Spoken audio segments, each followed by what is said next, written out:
जेठाना bus stand आचार्य मोहल्ले के सामने Ajay Acharya auto repair and service centre का शुभारंभ कुछ दिनों पूर्व हो चुका है। यहां पर सस्ती दरों पर अनुभवी मैकेनिक द्वारा टिकाऊ कार्य किए जाते हैं।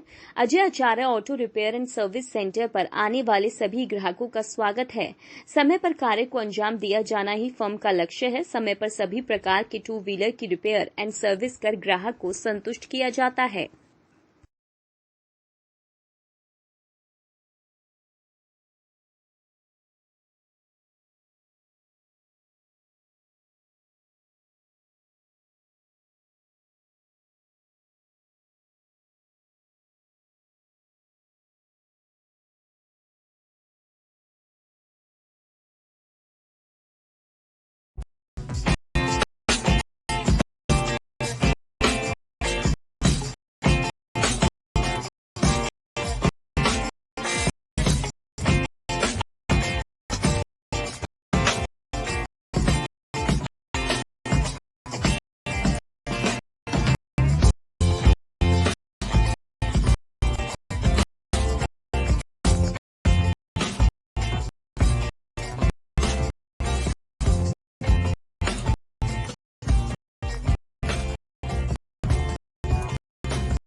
सर्किल ऐप अपने शहर